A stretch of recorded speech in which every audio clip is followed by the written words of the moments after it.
Good morning, Chavra. Today is the 25th day of Menachem Av. I want to dedicate today's learning to Russell's mother, whose yahrzeit is today, Shana Gittel Bas.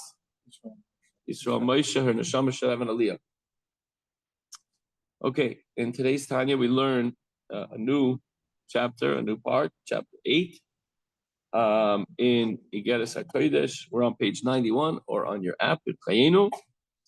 And the overview today is giving tzedakah, giving charity, is likened to seeding, just as the produce that grows is immensely greater in quantity and quality than the seed which generated it. You take a little tiny seed, you stick it in the ground, and then out comes this tree and fruits and shade. It's beautiful.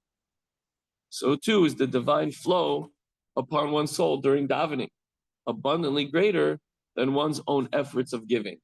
You daven to Hashem, you say the Kaddish, you try your best, you're planting a seed, but the blessings that come after that, so much greater, and especially when it comes to giving charity. And he says specifically, charity to the Holy Land. So the pasuk starts like this: The pasuk says, "He who sows tzedakah causes deliverance to sprout forth." So tzedakah is in plural, could be acts of righteousness and acts of giving charity. So when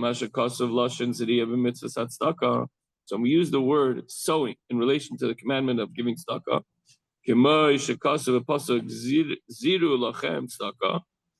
like in the pasuk in the verse, sow for yourselves the tzedakah and reap according to the measure of kindness. So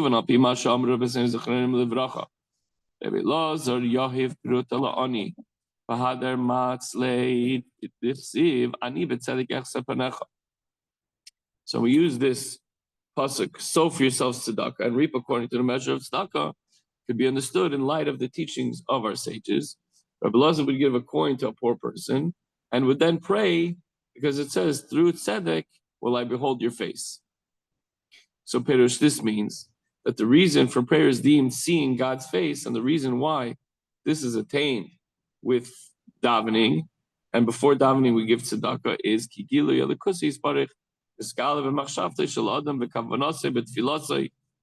that the manifestation of divinity, the light of Hashem, which was revealed in the thought of man in his devotion during prayer, each person according to his abilities,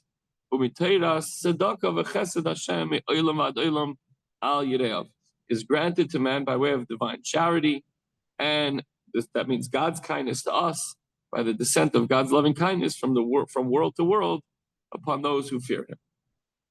What does this mean? Kiloimar, Sha'ir Hashem ein soif baruch hu, hameir la'mayla me'olam ha'isel yainim, v'harara b'chinas gilui rav va'atzum.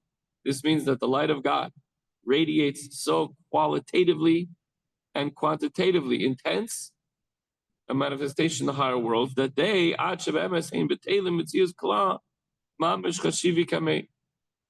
and the beings which inhabit them are truly in a state of self-nullification and considered as nothing before Hashem, and are absorbed in Hashem's light.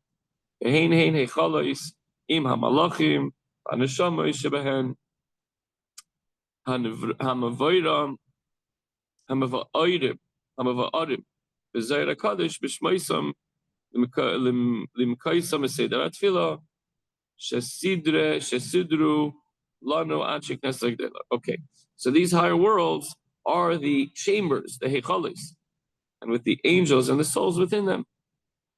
The angels and the souls that are spoken of in the Holy Zohar, in the Holy Kabbalah, by their names and according to their places and levels, as alluded to in the tefillah and the davening arranged for us by the Anshe Knesset Gdela, the men of the Great Assembly.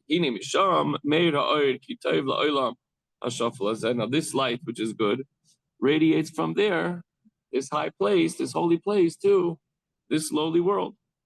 Al Yirei Hashem v'choshvei shmoi, and it comes to those who fear Hashem and meditate upon His name. Hachafetzim la'avdei ba'avodah shabalev zu tefillah, and those who desire to serve Hashem with the service of the heart, meaning tefillah, davening, prayer.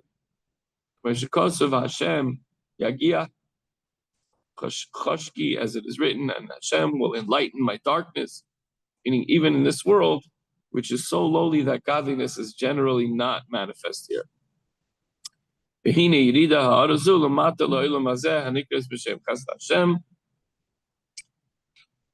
The descent of this illumination downward to this world is called God's kindness. So God showers kindness upon us, and through this illumination is drawn down as a response from our prayers, and its bestowal upon the lower worlds is truly an act of God's kindness. So we're just planting a seed. What does a seed look like? It's a little tiny brown thing. You stick it in the dirt, in the mud, in the earth, and then out comes this beautiful tree, plant, flower, whatever it might be. So too, we daven. Compared to the blessings that we get, what is our davening? Okay, it's something. We're planting a seed. And the blessings which come down are referred to as water, for it descends from a high place to a low place. So God's kindness is drawn down through initiation of our prayers, and it is thus the coin that one gives a poor person that grants the giver the gift of beholding God's face, which is the internal and holier aspect of godliness during davening. In this way, a person's kindness and tzedakah bring about God's kindness and God giving us everything that we need above and beyond. So the takeaway is, if you want your davening to be meaningful and energized, make sure to give charity before the davening. That's it for today, folks. See you tomorrow.